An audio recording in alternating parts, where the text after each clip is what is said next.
जय श्री अनंत गोपाल की जय।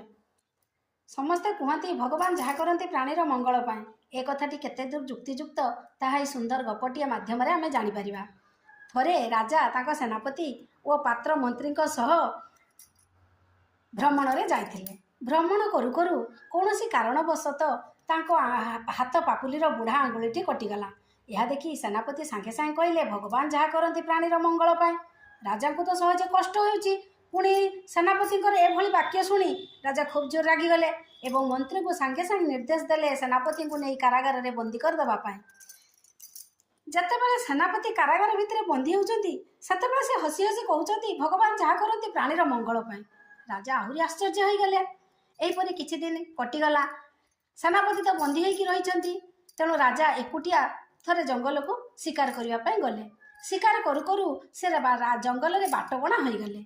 तेणु जंगल में रोहुथिबा बण मनीष मैंने राजा को धरी नेले ठाकुराणी पाखरे बलि देवाई। से दिन राति राजा को रखिले, सकाळे ठाकुराणी पाखरे बलि दिज्व। राति जेतेबेले से देखिले राजा हाथर बुढ़ा आंगुठी नाही, सेमाने कहले ये मनीष बलि योग्य नुहे, कहीं ठाकुराणी पाखरे अंगहानि होइथिबा लोक को बलि दिया जाए नाही। सेमाने राजा को छाड़ीदेले। राजा निर्द्वंद्व आसी निज राज्य में पहुँची गले एवं मंत्री को सांगे सांगे निर्देश देले सेनापति को मुक्ति करदेवाई।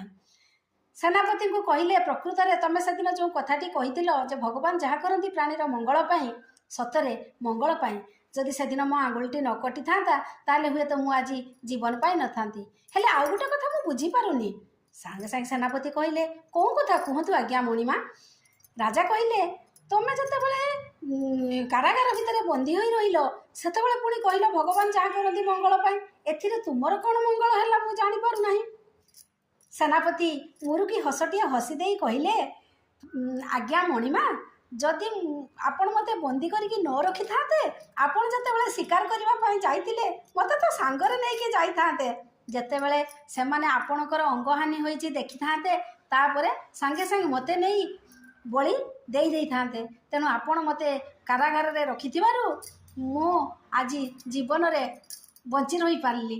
तेणु राजा हृदयंगम कले प्रकृत में सेनापति जहाँ कहते ताहा युक्तियुक्त अटे।